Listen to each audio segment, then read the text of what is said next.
নমস্কার বন্ধুরা, সকলকে আমার চ্যানেলে স্বাগত। রাজ্যের সমস্ত ধরনের সরকারি কর্মচারী এবং পেনশনারদের ডিএ সংক্রান্ত বিষয়টি এই মুহূর্তে সুপ্রিম কোর্টে বিচারাধীন অবস্থায় রয়েছে এবং সুপ্রিম কোর্টে এই ডিএ মামলাটির গতকালকে অর্থাৎ 4 আগস্ট শুনানির জন্য দিন ধার্য করা ছিল, কিন্তু কোনো কারণবশত গতকালকে অর্থাৎ 4 আগস্টে শুনানির দিনে এই মামলাটি শুনানি করা সম্পূর্ণ করা হয়নি।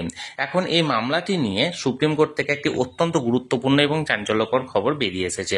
কি সেই খবরে কি বলা হয়েছে এবং ডিএ মামলাটি পরবর্তী শুনানি কবে হতে চলেছে সেই সংক্রান্ত সবকিছু প্রশ্নের উত্তর আজকের এই ভিডিওতে আলোচনা করব। ভিডিওটি অত্যন্ত গুরুত্বপূর্ণ, তাই প্রথম থেকে শেষ পর্যন্ত অবশ্যই ধৈর্য সহকারে দেখবেন এবং ভালো লেগে থাকলে অবশ্যই একটি লাইক করবেন এবং সকলের সঙ্গে শেয়ার করবেন। আর সেই সাথে এই চ্যানেলে যদি প্রথমবার হয়ে থাকেন এই রকমের ইনফরমেটিভ ভিডিও আরো দেখার জন্য যারা এখনো পর্যন্ত এই চ্যানেলটিকে সাবস্ক্রাইব করেননি তারা অবশ্যই চ্যানেলটিকে সাবস্ক্রাইব করে নিতে ভুলবেন না। তাহলে চলুন আমরা বিস্তারিত জেনে নিই। দেখুন, আমরা এই মুহূর্তে সরাসরি সুপ্রিম কোর্টের ওয়েবসাইটে আছি। এখানে ডায়েরি নাম্বার দেওয়া হয়েছে 35292/2022। এখানে the state of West Bengal versus confederation of state government employees West Bengal. এখানে দেখুন ডায়েরি নাম্বারটি ফাইল হয়েছিল কবে, 3রা নভেম্বর 2022 এবং কেস নাম্বারে দেখুন এটা স্পেশাল লিভ পিটিশনের আন্ডারে কেসটা ফাইল করা হয়েছে।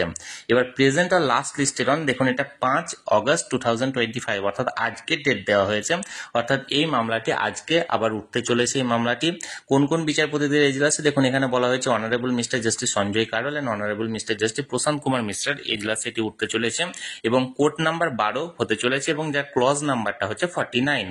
এখনো পর্যন্ত এই স্ট্যাটাসটি পেন্ডিং আছে, তবে এই মামলাটির সঙ্গে টোটাল মোট আরো 2টি মামলা যুক্ত আছে, অর্থাৎ এটি হলো মূল ডিএ মামলা এবং এর পাশাপাশি রাজ্যকে এর আগের হিয়ারিং অর্থাৎ 16/5/2025 যে হিয়ারিংটা হয়েছিল সেখানে সুপ্রিম কোর্টের তরফ থেকে একটি অন্তর্বর্তীকালীন নির্দেশ দেওয়া হয়েছিল যে রাজ্যের সমস্ত ধরনের সরকারি কর্মচারী এবং পেনশনারদেরকে 25% ডিআরএস অ্যালাউন্সের এরিয়ার প্রদান করতে হবে এবং সেটা 6 সপ্তাহের জন্য সময় দেওয়া হয়েছিল এবং 6 সপ্তাহ শেষ লগ্নে অর্থাৎ 6 সপ্তাহ সময়ের শেষ লগ্নে রাজ্যের তরফ থেকে একটি মডিফিকেশন মামলা আবার করা হয় সুপ্রিম কোর্টে এবং এর পাশাপাশি 6 সপ্তাহের মধ্যে রাজ্যের তরফ থেকে ডিএর 25% না মিটিয়ে দেওয়ার জন্য সরকারি কর্মী সংগঠনগুলির তরফ থেকে আবার আদালত অবমাননা অর্থাৎ কন্টেম্প্ট মামলা করা হয়।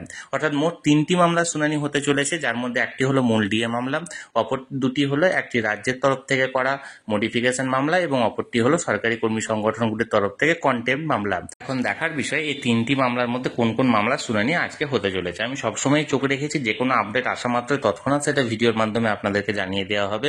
তাই যারা যারা এখনো পর্যন্ত চ্যানেলটির সঙ্গে যুক্ত নেই অবশ্যই চ্যানেলটিকে সাবস্ক্রাইব করে চ্যানেলটির সঙ্গে যুক্ত হয়ে যান।